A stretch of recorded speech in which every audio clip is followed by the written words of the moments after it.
Hey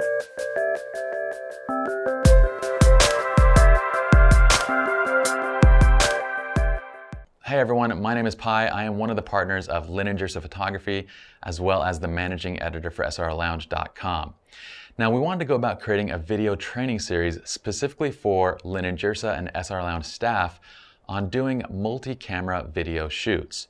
We have a 10-step production checklist that we're going to be going over in this video, and we thought, why not make it available to everybody, because it's something that might help you guys out. And for our staff, we expect you guys to follow it. So it doesn't matter whether we're doing a wedding or whether we're doing a behind-the-scenes video or a short film or even an advertisement.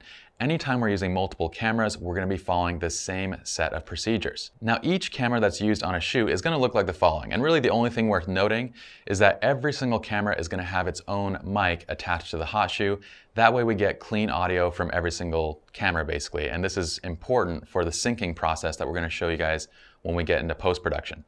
But because the on-camera audio is pretty terrible, and because we're also using lenses a lot of times that have image stabilization, it makes the on-camera audio basically unusable, and to the point where you can even run into syncing issues later on.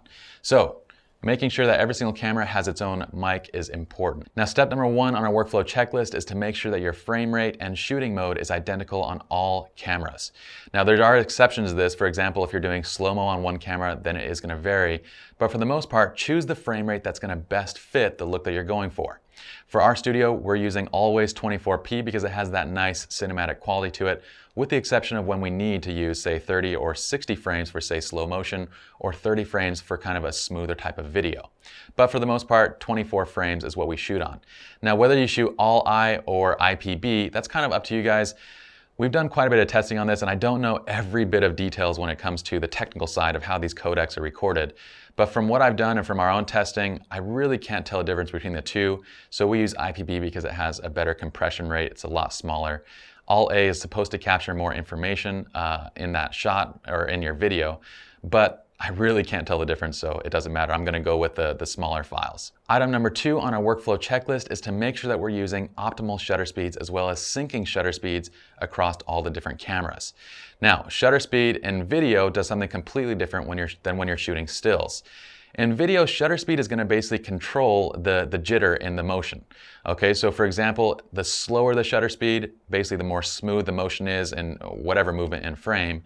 The faster the shutter speed, the more jittery that motion is going to be. And there's tons of videos online that'll show examples of that, so we don't really need to get into it here. But just know that our optimal kind of shutter speed is around 50 to 100 for our studio and for the look that we're going for. And also make sure you're using an optimal shutter speed increment. So shutter speed increment should basically be in multiples of the frame rate. So for example, if we're shooting 24p, then our shutter speed is going to be 50, 100, 150, 200, so on. If we're shooting at 30 frames a second, it's going to be 60, 120, and so on, or the closest shutter speed that's available to you to get to those kind of multiples of the frame rate.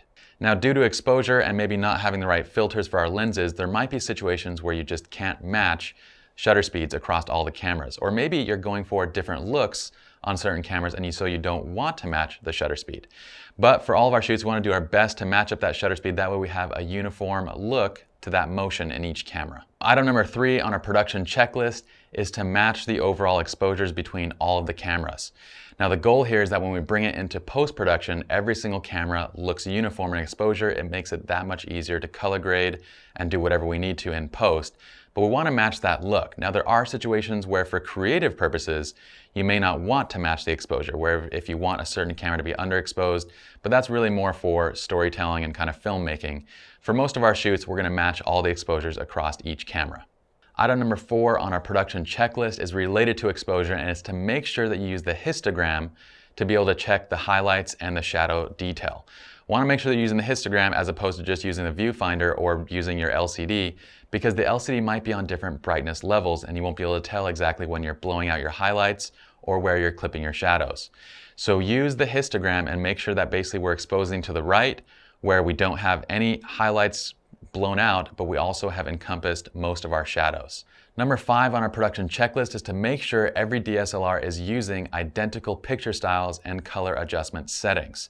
Again, we want to make sure that when we get into post, everything looks uniform, and it's super easy to color grade.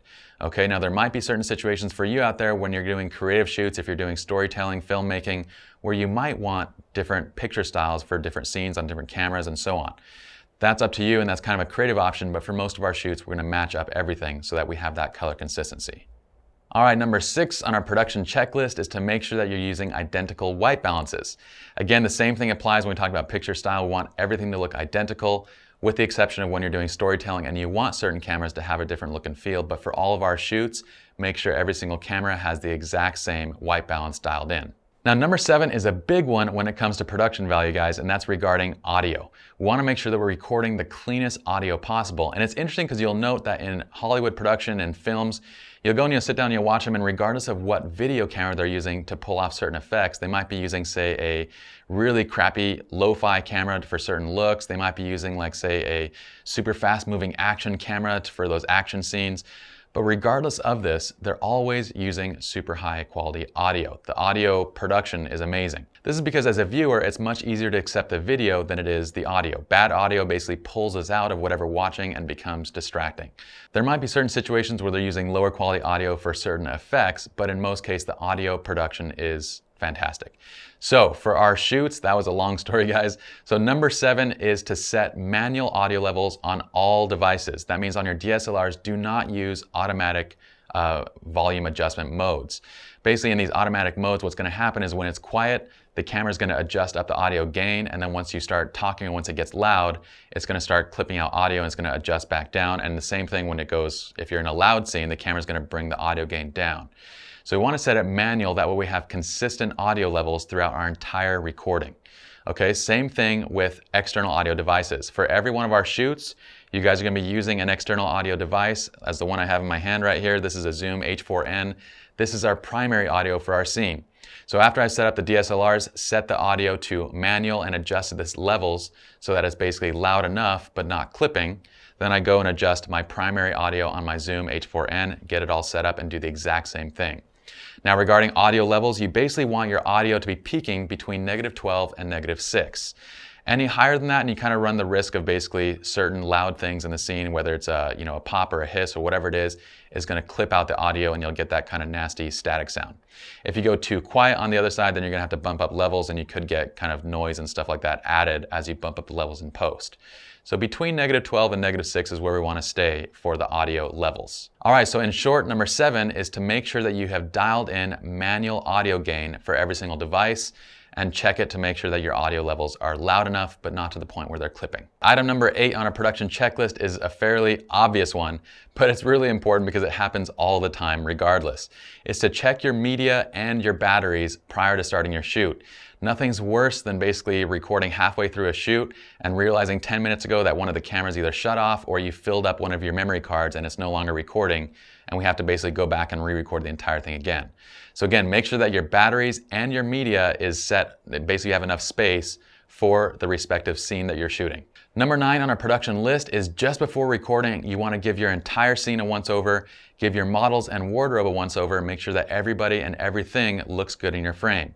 Nothing's worse than recording 10 minutes of a video and then finding out that someone's got a booger hanging out of their nose. So check the clothing, check the ties, check the faces, check everything in your scene, make sure it's good, and then we're ready to go on to step 10, which is to start recording. Now, item number 10 on our production checklist is to start recording, but it's not just as simple as that. Once you start recording, you need to be monitoring the audio levels. That means for your primary audio, at least, have the primary audio lined through a microphone or through a headset that you have in your ears that you're listening to make sure that the audio is not clipping or there's not any weird static issues. You'll run into weird static issues sometimes when you're using wireless microphone systems, and if nobody's monitoring the audio basically during that time, you're not going to notice these static clips until you get it into post-production and you realize that your audio is ruined. Okay, so monitor the audio, monitor clip lengths. Basically, you're watching over everything. Certain DSLRs only allow for, like, say, a 10 or 12 minute clip length, while others might allow for, say, 30 minutes. Make sure that you're monitoring clip length, making sure that all the cameras are recording, the audio is good, and everything is going the way it should. All right, and that wasn't supposed to rhyme, but it did, which is awesome because now I'm done. All right, guys, hope you all enjoy this production checklist, and for staff, we expect you guys to memorize the entire thing. All right, we'll see you guys in the next video.